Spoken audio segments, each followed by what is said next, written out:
How's it going, YouTube, and welcome to a new episode of First Timers. Now in today's video we're going to be removing this door panel here on a 2014 Dodge Charger. So it's actually going to be very simple. There's only going to be a total of 3 screws and one push clip.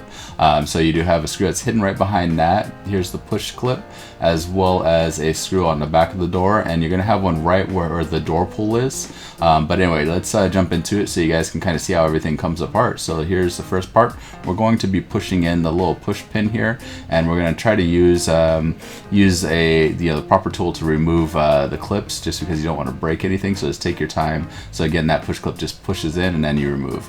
Now I do use a pick here because that was the only thing that I can find that would actually not damage this area. I know I see a lot of people using like a screwdriver, a flat blade screwdriver, so I just chose a pick and that actually turned out amazing. Now I do use a Phillips screwdriver to pretty much remove the screw, and once you do that, just make sure you remove the back bumper screw as well. So it's pretty much a screw within this little rubber spacer.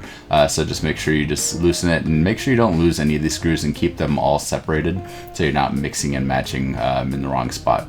Now there is a screw, like I was saying, right behind the door pull here. So you just have to make sure you're not scratching or marring anything as you are lifting this section here.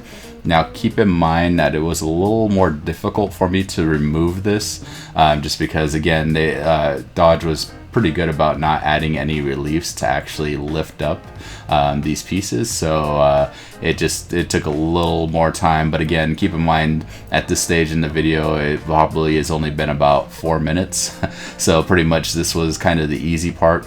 As we get into some of the harder stuff, obviously removing the wiring and the door handle, those are a little more complicated, but again, this job really isn't too hard.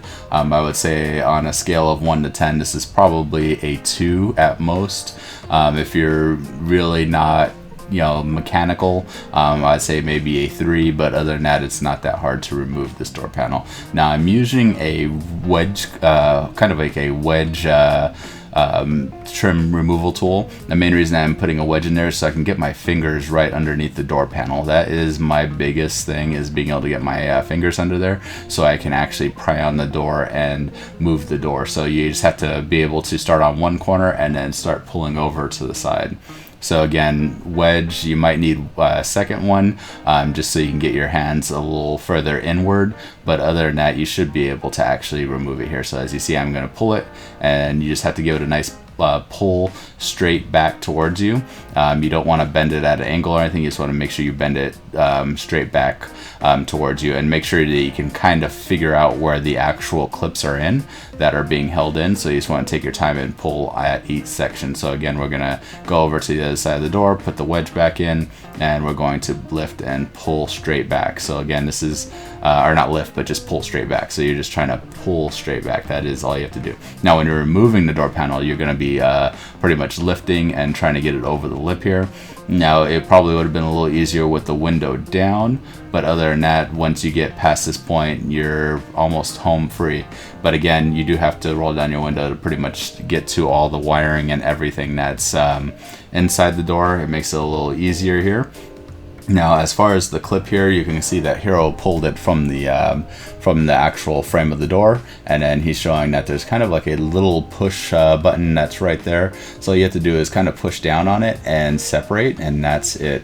Again, we're going to do the same thing, but this one's right by the back side of the handle, so I'm using a screwdriver to push on it again. So as I push on it, you can kind of see right there that it just pushes in and it separates. So it's, like I said, very simple to get out. Now for removing the door, to pretty much unlock your door or to open your door, you have to push those 2 clips down inwards. So you want to push those 2 clips inwards so you can actually remove it from this plastic piece, so it'll slide right out. And it's not too hard to slide out once you push it in. You just want to literally slide it in and push it in. But again, don't break that piece. You don't want to break that piece. You don't want it to struggle. You just want it to, again, push in and slide out, and you have a little bit of give on the door handle cable side, and that is it. And once it's separated, you guys are pretty much golden. Now this door panel does have a little more wires than normal, just because I do have LED lights in my cup holder and door handles and stuff like that. So just make sure that you're pretty much not again, not ripping those wires out. So you just want to take your time. Now I did remove the actual switch wiring. Main reason I did that was because I wanted to be able to leave the switch in the car if I needed to roll the window up or down on that side while I'm working on the door panel. So again, all you have to do is lift that clip and pull right out. And other than that, these push pins that are here, all they have to do is kind of just push in on one side, pull out, and then you should be able to pull the whole piece out. And that is it. So pretty much the door is pretty much removed, guys, and I hope you guys enjoyed the video, and we'll catch you next time, guys. Anyway, see you later. Peace. Woo.